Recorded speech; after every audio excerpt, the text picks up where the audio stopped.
Armenia TV-ին և PM Publishing House-ը ներկայացնում են Նանե հեռուստահանդեսը։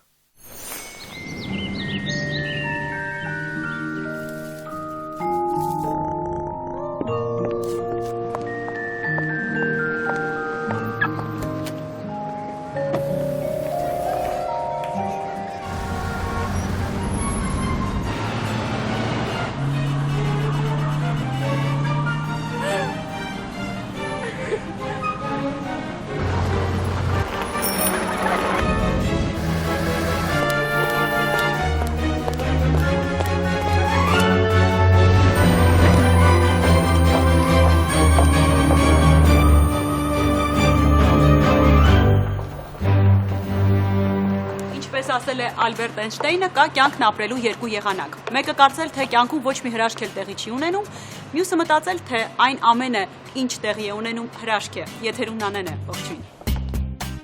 Դիտեք այսօր Նանեի եթերում։ Հավի ազդրը չորիզոյով եւ սպիտակ լոբով։ Սրտային որ խնդիրների դեպքում է անհրաժեշտ անցնել հատուկ թեստ, մեկնաբանում է սրտաբանը։ Շրթունքների ծավալի եւ ուրվագծերի շտկում, ինչպես են փոխվել տենդենսներն աշխարհում։ Ֆաինե Հարությունյանը հասարակության մեջ կանացի դերի, հագնվելու մշակույթի և իր գլոբալ երազանքների մասին։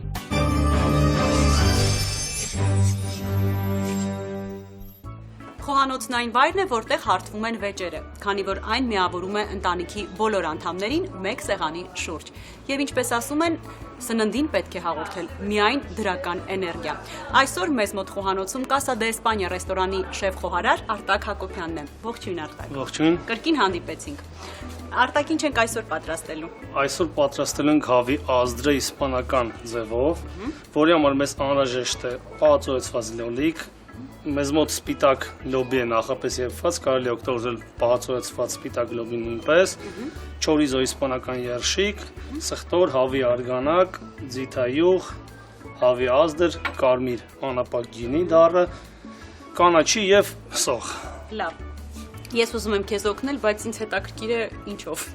Խնդրեմ, կարող եք դուք մաղադանոսը կտրատել։ Շնորհակալ եմ, որ սոխը չառաջարկեք։ Խոշորության, այո, սոխը ես ինքս կտրատեմ։ Սկսեցինք դե։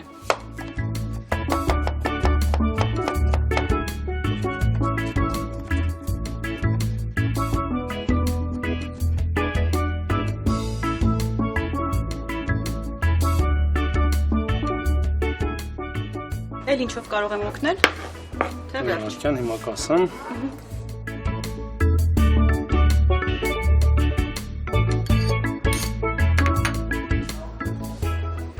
Այնուհետև կտրատենք սխտորը,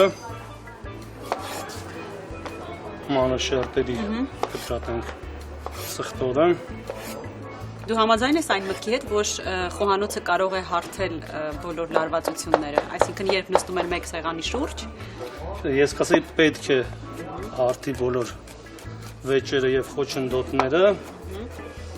որտև սնունդը դա այն երևույթն է, որի շուրջ նույնիսկ թշնամիները կարող են միավորվել։ Էլ չեմ ասում ընտանիքի անդամները, ընկերները և այլն։ Այնուհետև կտրատենք երշիկը, այն բավականին չոր երշիկ է, չորիզոն։ Այս ճաշը տեսակի համար մեզ պետք են մի փոքր խոշոր կտորներ, որտև այն հետագայում տապակվելու է բավականին երկար։ Արտակից դու հետևում ես խոհանոցային հաղորդումներին, թե ժամանակ չունես։ Ժամանակ եղած դեպքում միանշանակ հետևում եմ, քանի որ կարելի է բոլոր հաղորդումներից ինչ-որ դաս քաղել, ինչու՞ չէ։ Քանի որ գիտենք, որ դու մասնագիտացած ես իսպանական խոհանոցում, երբևէ հայկական էլեմենտներ կիրառել ես իսպանական խոհանոցում։ Բացեմ մի գաղտնիք, առանց դրա անհնար է, որովհետև ինչքան էլ սա իսպանական խոհանոցում եւ նույնը պատրաստում է այն զանգվածի, այն մասսայի համար,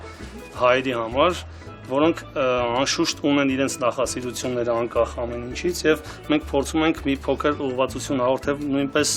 հայկական ուղղությամբ, այսպես ասեմ, եւ կարող ենք տեղափոխել բաղադրիչները խոհանոց հետագա ջերմային մշակման համար։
եմ, պատրաստը մեր ուտեստը։ Տեղափոխենք մատուցվող ափսեի մեջ։ Նախ եւ առաջ հավի մսի կտորները։ Մեր հեռուստադիտողների համար ասեմ, որ այս հավի ազդրերը նախապես արյուրապատված եւ տապակված էին ձեթով։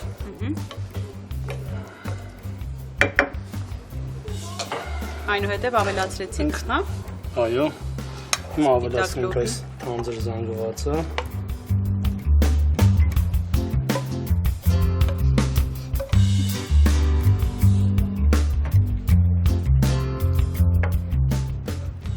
Հիմա խորժակը այսօր շատ բարի է։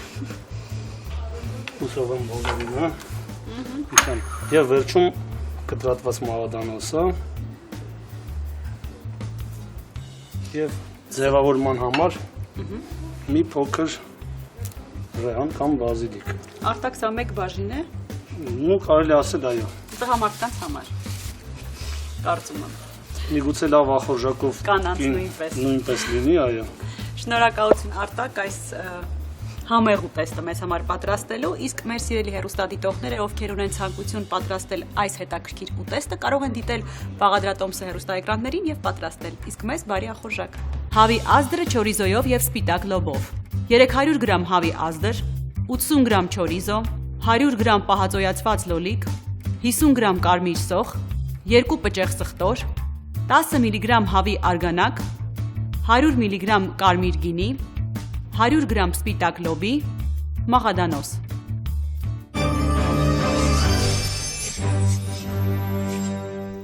Սրտի աշխատանքի խանգարումները կարելի է ստուգել տարբեր մեթոդներով, որոնք արդեն պետք է որոշի սրտաբանը։ Այսօր Էկոսենս ախտորոշիչ կենտրոնի սրտաբան բժշկական գիտությունների թեկնածու Զարուհի Հովեսյանի հետ զրուցելու ենք սրտային խնդիրներից եւ դրանց ախտորոշման մեթոդներից։ Ողջույն։ Բարև ձեզ։ Այսօր զրուցելու ենք տրեդմիլ տեստի եւ հոլտեր մոնիտորինգի մասին։ Ինչ է իրենից ներկայացնում այս տեստը եւ ինչ խնդիրներ է հնարավոր ախտորոշել այս սարքավորումների միջոցով։ Էկոսենս բժշկական կենտրոնը համալրված է գերժամանակակից տրեդմիլ եւ հոլտեր գերմանական արտադրության սարքավորումներով, որոնք հնարավորություն են տալիս կատարել ճշգրիտ հետազոտություններ, ճշգրիտ հաշվարկներ։ Մասնավորապես, ինչ վերաբերվում է հոլտեր սարքավորմանը, սա շատ թեթև սարք է, որը հեշտ է կրել պացիենտին եւ հնարավորություն ունենք կատարելու մինչեւ 5 օրյա էլեկտրասրտագրություն անընդհատ հոլտեր մոնիտորինգ, որը շատ ակտուալ է պարոքսիզմալ տախիկարդիաների, որոնք հազվադեպ նոպաներ են ունենում հայտնաբերման դեպքում։ Տրեդմիլ ստրես տեստը դա ֆիզիկական ծանրաբեռնվածության պրովոկացիոն տեստ է, որի ընթացքում հետազոտվողը քայլում վազում է շարժվող վազքողու վրա եւ յուրաքանչյուր 3 րոպեն մեկ ավելանում է ծանրաբեռնվածության աստիճանը։ Սրա հիմքում ընկած է այն գաղափարը, որ հետազոտվողի սրտի հաճախականությունն է արագանում, մինչև յուրաքանչյուր տարիքին հատուկ մակարդակի։ Դա բարձ հաշվարկ է կատարվում, 200-ից հանվում է հետազոտվողի տարիքը եւ հաշվարկվում է սուբմաքսիմալ ռիթմը։ Եվ յուրաքանչյուր հետազոտվող պետք է հասնի այդ ռիթմի հաճախականությունը, որպեսզի տեստը համարվի ինֆորմատիվ եւ գնահատվի։ Իսկ ինչպես են ախտորոշվում հիվանդի մոտ սրտի հետ կապված խնդիրները։ Ինչպես դուք նշեցիք, այսօր խոսակցությունը գնում է ստրես տեստի եւ հոլտեր մոնիտորինգի մասին եւ այս երկու սարքավորումներն են թույլ են տալիս ամբողջական ախտորոշել սրտի աշխատանքի խանգարումները։ Տրեդմիլ տեստը ցուցված է բացահայտելու սրտի իշեմիան, հիպոքսիան, սնուցման խանգարումը։ Եվ երբ որ հայտնաբերվում են սրտի իշեմիայի երևույթները համապատասխան EKG փոփոխություններով, արդեն որոշվում է հետագա տակտիկան, պացիենտի վարման պլանը։ Հոլտեր մոնիտորինգը դա սարք է, որը տեղադրվում է պացիենտի վրա, էլեկտրոդներով ամրացվում նրա կրծքավանդակին եւ 24 ժամ անընդմեջ այդ սարքը գրանցում է էլեկտրասրտագրությունը։ Դա մեզ հնարավորություն է ընձեռում հայտնաբերել սրտի ռիթմի եւ հաղորդչականության խանգարումները, գնահատել նրանց ծանրության աստիճանը եւ մշակել հետագա վարման պլանը։ Ովքեր են այն հաճախորդները, որոնք պետք է անցնեն treadmill test։ Դա հետազոտվողների այն խումբն է, որոնք ունեն գանգատներ կրծքավանդակի ցավերից։ Որպեսզի տարբերակել այդ ցավերը, կապված են դրանք սրտի հետ, թե միգուցե ողնաշարի կամ նևրոզի հետևանքով են։ Կատարվում է այս թեստը, ծանրաբեռնվածության տեստը, սա պրովոկացիոն տեստ է, որով մենք առաջացնում ենք այդ իշեմիան, եթե դրա պատճառը կա պացիենտի մոտ։ Որ գանգատների դեպքում անձը պետք է դիմի ձեզ, այսինքն որ նախանշանները կարող են վկայել սրտի հետ կապված խնդիրների մասին։ Սրտին բնորոշ գանգատներն են կրծքահեղձուկի ցավերը, ճնշող, այրող ցավերը կրծոսկրի ետևում, որոնք ճառագայթում են դեպի ստորին ծնոտ, դեպի արմունկներ կամ ուսեր, ուսագլուխներ, որոնք կարճատև են, դա էլ է բնորոշ սրտի ցավերին եւ կապված են ծանրաբեռնվածության հետ, այսինքն առաջանում են կամ ֆիզիկական կամ էմոցիոնալ լարվածության ժամանակ եւ էֆեկտիվ են նիտրոգլիցերինի օգտագործելուց հետո դրանք 1-2 րոպեվա ընթացքում անցնում են։ Դրանք բնորոշ սրտի իշեմիկ հիվանդության գանգատներն են։ Սրտի ռիթմի եւ հաղորդչականության խանգարման դեպքում հիվանդը կարող է զգալ սրտխփոցներ, անկանոն սրտի աշխատանք, կարող է զգալ ուղղակի թուլություն, կտրուկ շշմածություն եւ ծանր դեպքերում հաղորդչականության խանգարման կարող է լինել գիտակցության կորուստի էպիզոդներ։ Իսկ հոլտեր մոնիտորինգը որ դեպքերում է ցուցված։ Հոլտեր մոնիտորինգը դա հետազոտություն է, որը հայտնաբերում է սրտի ռիթմի եւ հաղորդչականության խանգարումները։ Եթե պացիենտը նշում է սրտխփոցներ, ծակոցներ, սրտի անկանոն աշխատանքի զգացում, ինչպես ասեցի, կտրուկ թուլության էպիզոդներ կամ գիտակցության կորստի, այդ դեպքերում անհրաժեշտ է կատարել հոլտեր մոնիտորինգ։ Սակայն լինում են դեպքեր, որ ստրես տեստը, ծանրաբեռնվածության ստրես տեստը չի կարելի անցկացնել ըստ հիվանդի վիճակի, եթե նրա սրտի նոպաները հաճախակի են բադվականին կրծքահեղձուկի եւ դա համարվում է անկայուն ստենոկարդիա, տվյալ դեպքերում մենք հոլտերով էլի կարող ենք ստանալ սրտի իշեմիայի նշաններ։ Կարող է անձը լիովին առողջ զգալ իրեն, սակայն թեստավորման արդյունքում պարզվի, որ նա խնդիր ունի։ Այո, հաճախակի հանդիպում է անցավ իշեմիա կամ թաքնված իշեմիա, որը կարող ենք հայտնաբերել այս թեստերի միջոցով։ Ես կուզենայի եւս մեկ բան լուսաբանել այս հարցի շուրջ։ Հաճախակի մենք լսում ենք, որ մարդը գանգատ չուներ, հանկարծակի նրա մոտ առաջացավ սրտամկանի սուր ինֆարկտ։ Սակայն երբ մանրամասը հարցուփորձ ես անում պացիենտին, որպես կանոն մեծամասնության մոտ 2 շաբաթ ընթացքում մինչև ինֆարկտի զարգանալը անպայման լինում են որոշակի գանգատներ, կրծքավանդակի շրջանում այրող կամ սեղմող ցավեր, դիսկոմֆորտ, կարող է արտահայտվի պարզապես ստորին ծնոտի շրջանում ցավերով կամ ուսերի ցավերով։ Երբեմն մարդիկ մտածում են, որ պարզապես մրսել են, կոկորդն է քերվում կամ ինչ-որ բան են կերել, որ առաջացրել է այրոց իրենց մոտ։ Եվ նման գանգատների դեպքում, ուրեմն առաջի մի ամիսը, երբ որ սկսում են նոր ախտանիշները այս սրտի իշեմիկ հիվանդության, ինֆարկտի զարգացման ռիսկը ամենաբարձրն է այդ առաջի ամսվա ընթացքում։ Եվ այս պացիենտները, երբ որ նոր սկսվում են սիմպտոմները, անհրաժեշտ է, որ դիմեն սրտաբանին եւ տարբերակվի նրանց ախտանիշների իրական բնույթը։ Շնորհակալություն արժեքավոր զրույցի համար, մաղթում եմ, որպեսզի թեստավորման արդյունքները միմիայն լավատեսական լինեն։ Ես էլ եմ շատ շնորհակալ, բոլորիս մաղթում եմ առողջություն եւ ուրախ կյանք։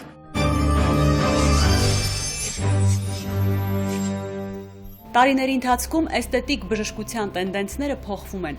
Այժմ արտաքինի շտկումը հնարավորինս մոտեցվում է բնականին։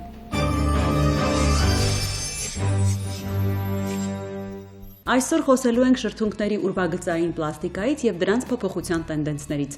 Իմ զրուցակիցն է John Rick կենտրոնի տնօրեն Արգինե Դավթյանը։ Ողջույն Արգինե։ Ողջույն։ Ուրվագծային պլաստիկան, մասնավորապես շրթունքների ձևի շտկումն ու ծավալի փոփոխությունն է միաժամանակ եւ նոր պրոցեդուրա է եւ արդեն հասցրել է անցնել էսթետիկ բժշկության մեջ մի քանի փուլ։ Դու արդեն երկար տարիներ այս ոլորտում ես։ Կարող ես ասել ինչից սկսվեց ուրվագծային պլաստիկան եւ այժմ որ փուլում է գտնվում։ Կոնտուրային պլաստիկան բավականին երկար տարիներ արդեն օգտագործվում է, ինչպես աշխարհում, տարբեր երկրներում, այնպես էլ Հայաստանում իհարկե։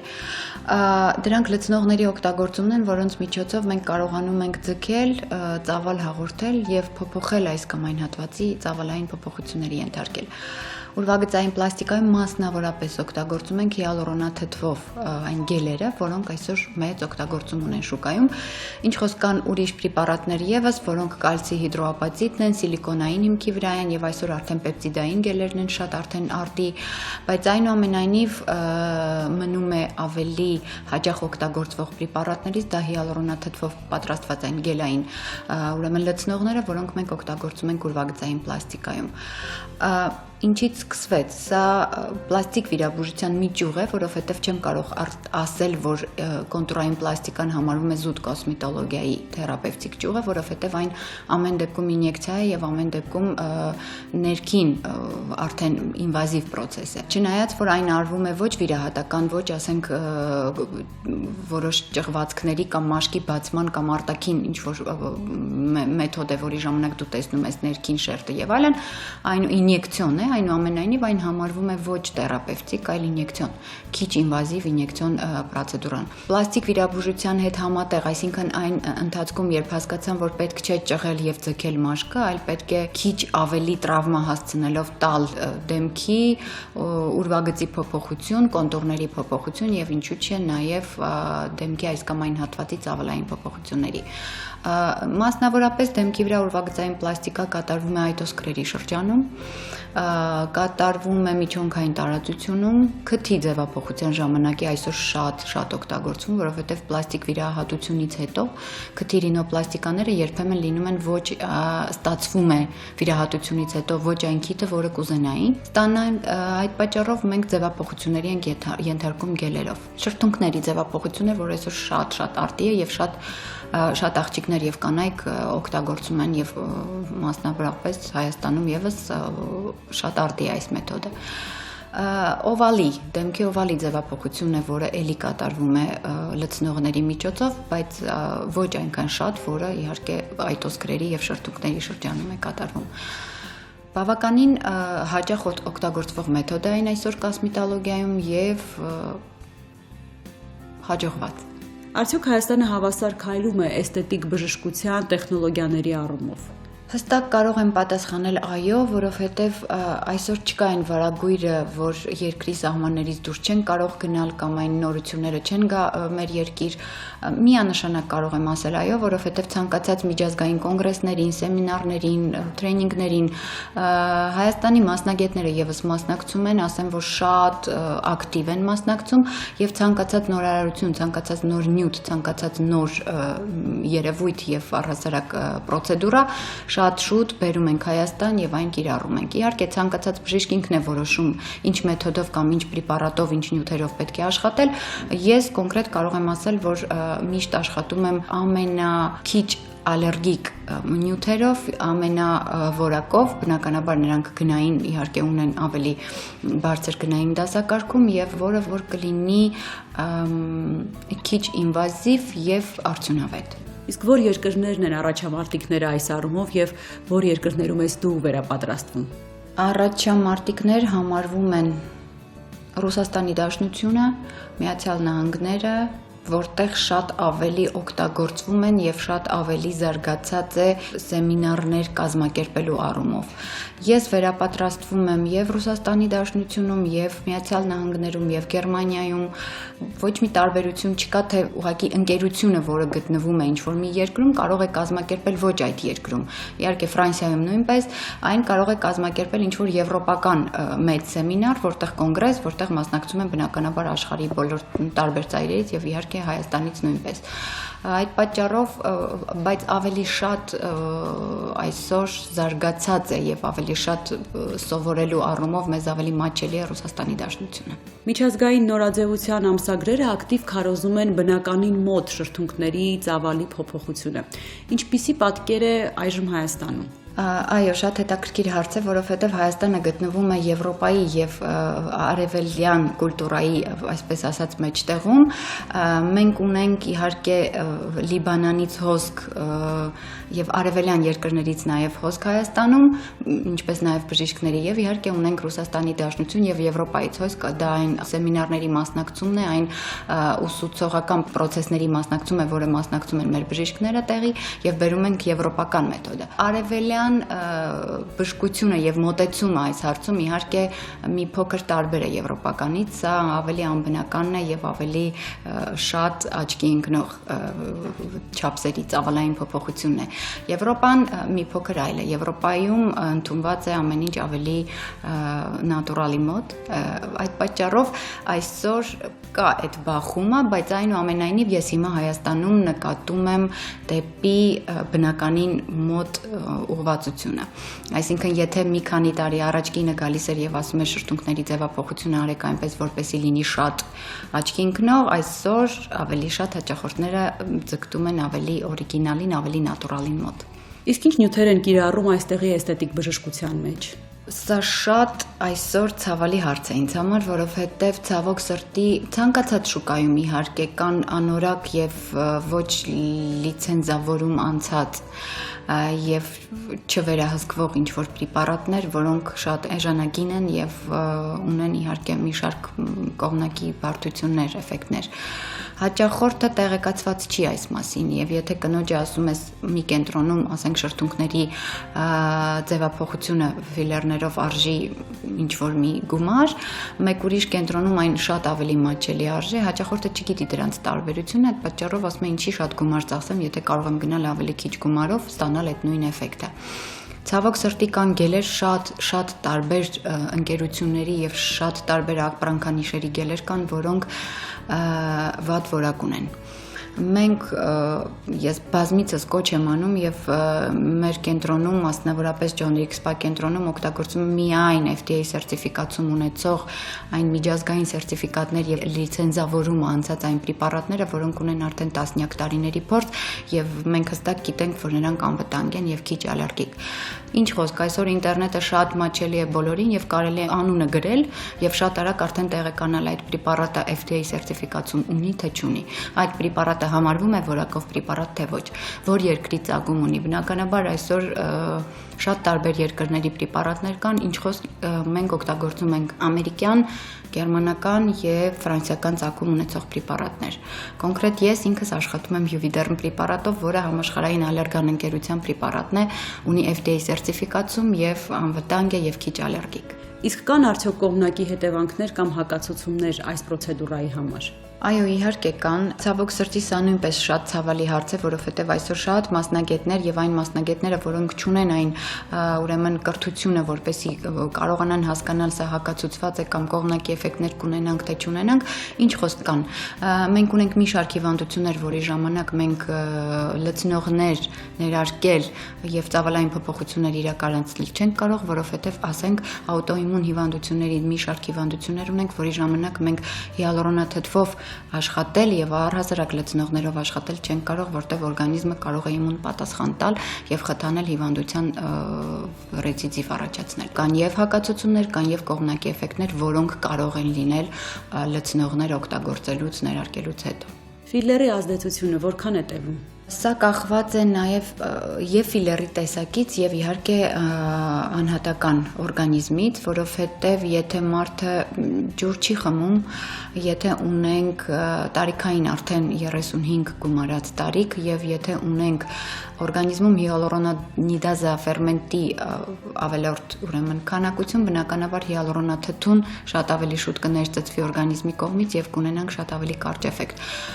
Այնուամենայնիվ որակով լցնողներ գելեր օգտագործելու ժամանակ միջինով մենք տալիս ենք 6-ից 8 ամիս։ Ֆիլերի ազդեցությունն անցնելուց հետո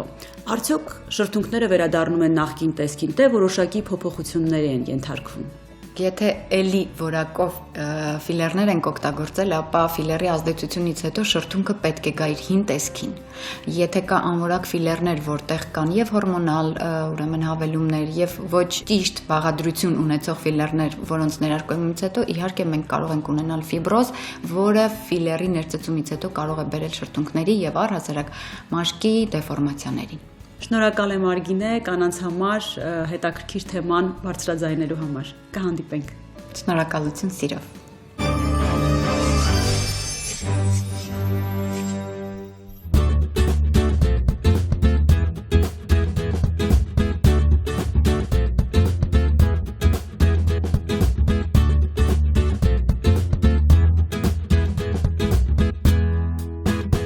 Կայացած դիզայների առանձնահատկությունը նրա ճանաչելի ձեռագիրն է։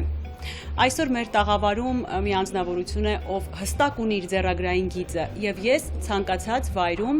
միանգամից ճանաչում եմ նրա զգեստները։ Մեր տաղավարում այսօր գործարար կին, դիզայներ Ֆաինա Հարությունյանն է։ Ողջույն Ֆաինա։ Ողջույն։ Ուրախ եմ քեզ տեսնել մեր տաղավարում, քանի որ մենք շատ երկար տարիներ արդեն համագործակցում ենք, բայց որպես հյուր դու այսօր առաջին անգամ ես ինձ մոտ։ Ֆաինա, դու ճանաչված դիզայներներից մեկն ես։ Եթե դու ինքդ քեզ բնութագրեիր, որ դիզայներների շարքը քեզ կդասեիր։ Նախ պետք է շնորհակալություն հայտնեմ հրավերի համար, երկրորդն էլ իմ համար շատ մեծ կոմպլիմենտներ լսել իմ ձեռագրի մասին, որովհետև հավատացեք, դիզայների համար շատ կարևոր է։ Իսկ Հայաստանում, քանի որ մենք տարբեր զգեստներ ենք իրականում կարում, մի քիչ կոմերցիա, մի քիչ ցույց ենք տալիս մեզ, շատ դժվար է ձեռագիրը մինչև վերջ կարողանալ պահել ու ես այդ իմ ամենամեծ կոմպլիմենտն է։ Մերսի դրա համար։ Ինչ վերաբերվում է հարցին, երևի իմ հագուստները շատ ոչ թատերական են։ Ես տենց կասեմ, վիճուրնի բաներ իմ հագուստի մեջ չեք տեսնի, շատ դետալներ։ Ես կառուցվածքի հետ եմ աշխատում, ես վուլգար հագուստ չեմ սիրում։ Իմ հագուստը շատ ինձ նման է, ոնց որ ես եմ տենց իմ հագուստը, վուլգար կամ թատերական, ավել կրուժվաներ, ինչ որ սենց ցույց տալու, այտենց հագուստներ իմը չեն ու ոչ մեկ չի կարա ցույց տա, որ ես տենց հագուստ անում եմ։ Երևի տենց պատասխանեմ ձեր հարցին։ Ասեմ, որ մեր ճաշակները համընկել է, որովհետև ես ինքս մինիմալիզմի կողմնակից եմ եւ ասեմ, որ շատ հաճույքով արդեն տարիներ շարունակ կրում եմ քո զգեստները, ինչպես հաղորդման շրջանակներում, այնպես էլ շրջանակներից դուրս։ Ֆաինա, դու քո առաջին մասնագիտությամբ տնտեսագետ ես։ Ինչու որոշեցիր փոխել մասնագիտությունդ եւ դառնալ դիզայներ։ Ես իրականում չեմ համարում, որ ես փոխել եմ, ես ստացել եմ նաև երկրորդ մասնագիտությունը, որտեղ կարողանում եմ երկու մասնագիտություն համատեղ եմ։ Բիզնեսի մեջ շատ կարևոր է իմանալ մենեջմենտ, էկոնոմիկա եւ հագուստի մեջ արդեն մոդելիրվանիա։ Այդ երկու մասնագիտությունը ինձ թվում է ես կարողանում եմ իրար հետ միասին իրար օգնելով առաջ գնալ։ Ինչ որ նշան եղել է քո կյանքում, որը քեզ ուղղորդել է դեպի քո մասնագիտությունը։ Ընդհանրապես իմ կյանքում նշանները շատ են ու չեմ ուզում ասեմ, որ ես դրանցով եմ առաջ գնում, բայց տարիների ընթացքում հասկանում եմ, որ պետք է ուշադրություն դարձնեմ այդ նշաններին, երբ ես չեմ ինչ-որ բանից հիասթափվում եմ կամ չեմ ուզում առաջ գնամ, կամ ինչ-որ նոր պրոյեկտ եմ մտածում, անպայման մի նշան, մի զանգ, մի բան ստանում եմ, որից հետո հասկանում եմ, որ դա այո, իմն է, պետք է շարունակել կամ ոչ իհարկե ավելի դժվար է ընդունել, սովորաբար ստանում եմ այո պատասխանները։ Ամենասկզբում ես ունեցել եմ տենց դեպք ու ես պատմել եմ ձեր հաղորդման չեմ եղել, չեմ պատմել, բայց սիրով կպատմեմ։ Ես ստացել եմ առաջարկ բացելու ատելյե, փորձել բիզնեսի առումով, հա, ոչ թե փորձել ինձ որպես դիզայներ, մի քիչ ժամանակ ամաչում էի, նախ ես Հայաստանում նոր էի, ոչ մեկին չէի ճանաչում, լեզու չգիտեի եւ այլն։ Ու այդ առաջարկից հետո ստացվեց, որ ոնց որ մենք սկսում ենք բիզնեսը դնում եմ եւ մոտ մի 10 օր հետո ինձ արդեն ասում են չէ, չի լինի, մենք չենք կարող աշխատում այդ մարդիկ ում հետ պետք է աշխատենք, իրանք Հայաստանում չեն պլանավորում ապրել եւ այլն, ոնց որ ես մնում եմ մենակ ու այդ վարձած տարածքի մեջ։ Իհարկե այդ պահին մտածում եմ, որ դե լավ, պետք է երևի ուրեմն չշարունակել, վաղվանից էլ արդեն տարածքի համար կխոսեմ, կհանձնեմ եւ այլն չեմ աշխատի։ Նստում եմ տաքսի, գնում եմ տուն եւ տաքսիստը ճանապարհին, բնականաբար տաքսիստները շատ են, չէ, վարորդները սիրում խոսալ, ես էլ սեր ունեմ խոսալու հետ, մենք իհարկե այդ օր ընդհանրապես տրամադրություն չի ունենում խոսալ, ու մարդը ինչ-որ բաներ պատմում, ես իրան ընդհանրապես չէի լսում, ու ինքը ինձ ասեց, որ այս սովետի ժամանակ, երբ որ ես կարի ցեխի վարի չէի բան, ասի կարողա իզուր չէ, որ ես հենց այդ մարդու մոտ եմ նստել ու ինքը ասում իսկ կներեք, ասում դուք ինձ կարաք կօգնեք, ինձ կարի մեքենաներ ա պետք։ Այդ պահին ես հասկացա, որ երևի իզուր չի, որ ինքը ինձ այդ պատմում ա։ Ասեց հա ունեմ ու շատ մաչելի գնով ինքը ինձ վաճառում ա մեքենաներ, առավոտյան հենց ես աղգիշեր չեմ քնում, որ առավոտ ինքը չփոշմանի, առավոտյան իր հետ հանդիպում եմ ու հասկանում եմ, որ երևի այդ նշաններ ու ես պետք է գնամ առաջ, պետք է բոլորին ապացուցեմ ու որ ես կարամ Հայաստանում, որովհետև շատ դժվար էր, ինձ ասում են դու չես կարող, աղջիկ ես մենակ ես, լեզուն չգիտես, մենտալիտետը չգիտես,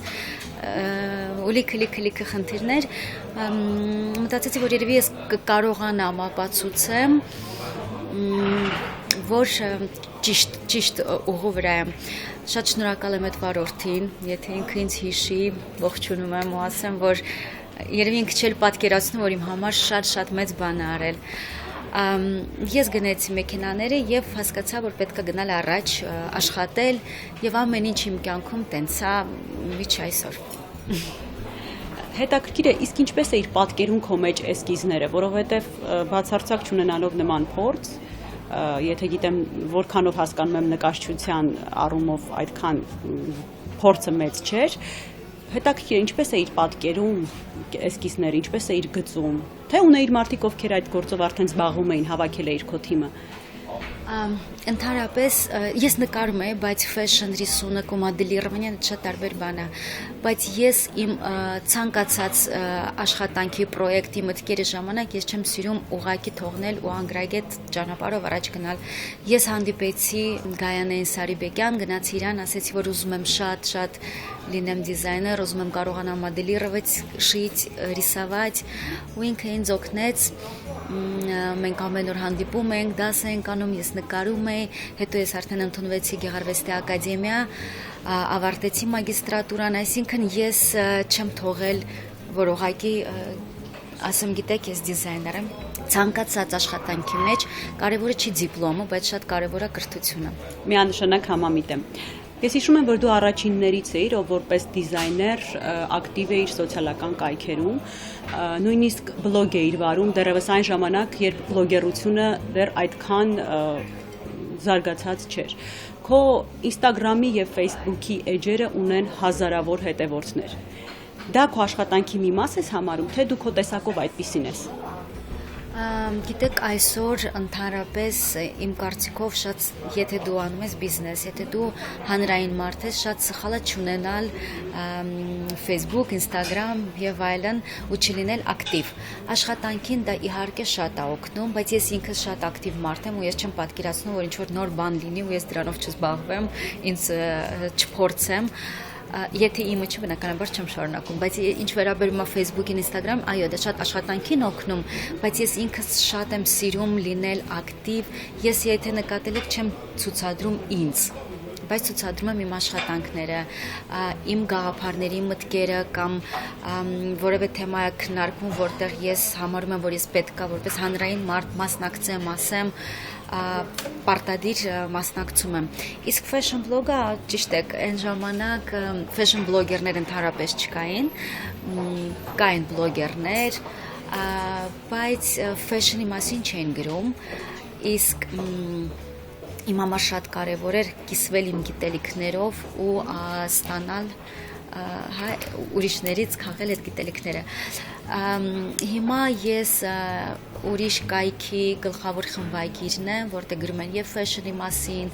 առողջ ապրելակերպի մասին եւ այլն VKM, եթե դա գովազ չկարող եք նայել։ Ինձ դուր է գալիս ընդհանրապես շատ եմ կարդում ոչ միայն նորաձևության մասին ու ուզում եմ ինչքան հնարավոր է դա տարածել այդ ինֆորմացիան, օրինակ հայերեն շատ քիչ է ինֆորմացիան նույն նորաձևության մասին, մենք ունենք շատ լավ թիմ, որ շատ սիրուն գրում է, ամեն ինչը շատ հասկանալի, որ աղջիկները, որ ռուսերեն կամ անգլերեն չգիտեն, կարողանան հայերեն գրագետ ճիշտ ինֆորմացիա ստանան։ Իմ համար դա շատ կարևոր է։ Ֆայնա, դու գործարար կին ես։ Արդյոք Հայաստանում հեշտ է կնոջ համար բիզնեսով զբաղվել։ Գիտեք, սենց ասեմ, Հայաստանում ընդհանրապես կնոջ այդքան չեն վստահում։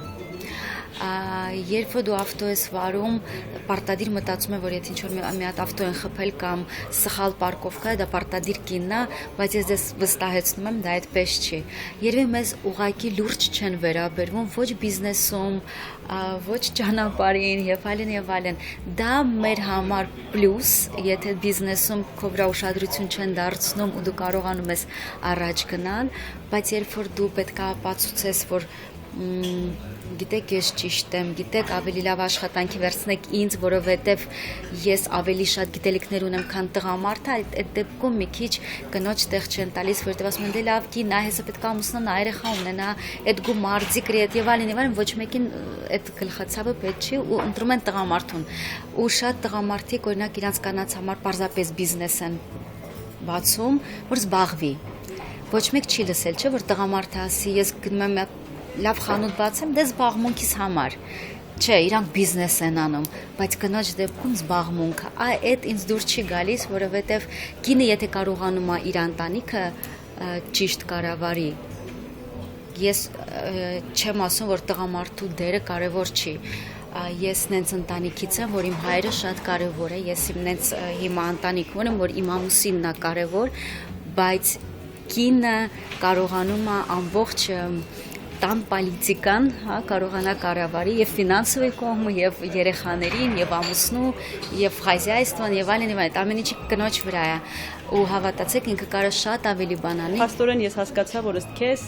Հայաստանում կանանց իրավունքներն այդքան էլ պաշտպանված չեն եւ դա է պատճառը, որ դու քո սոցիալական կայքերում կանանց թեմաներով շատ հաճախ գրառումներ ես անում։ Այո, աշխատում եմ մասնակցել բոլոր տենց քննարկումներին ու ինչքան կարողանում եմ կնոջ կողքին կլինեմ։ Դու այդքան գեղեցիկ հետաքրքիր զգեստներ ես մոդելավորում։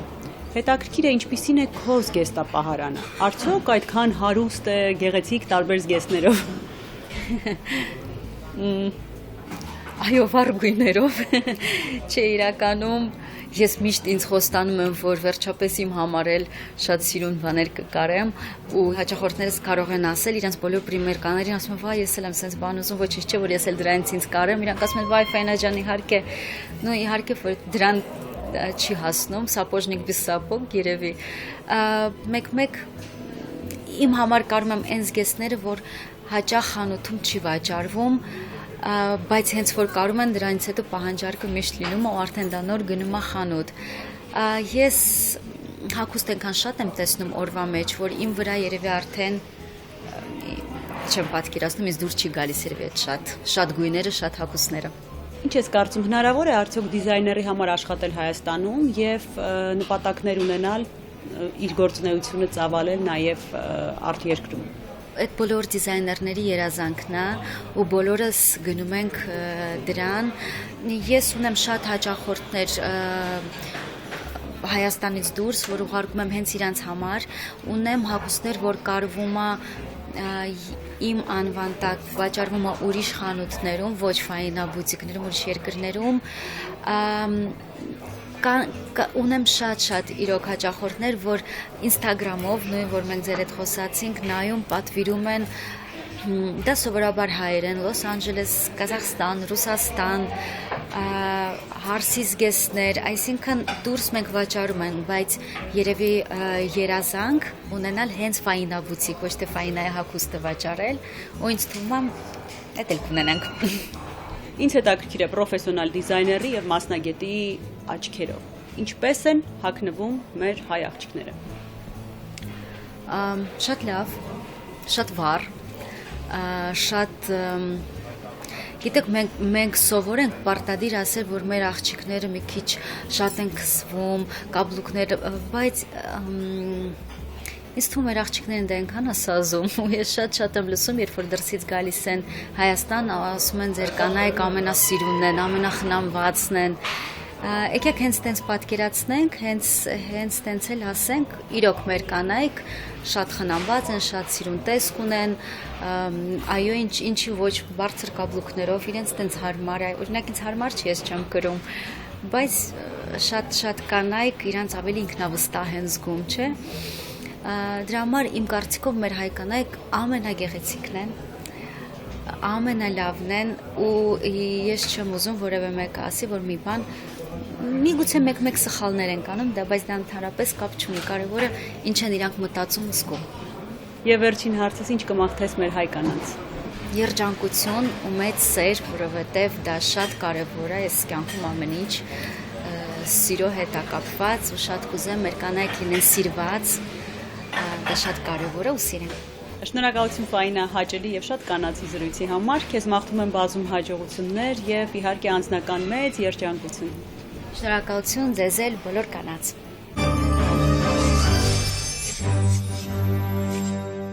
Այսօր այսքանը, ինչպես ասում են հոգեբանները, կյանքում հրաշքներին հավատալը ավելի շատ օգնում է, քան խանգարում։ Մաղթում եմ հաճելի իրադարձություններով հագեցած օրեր։ Կհանդիպենք։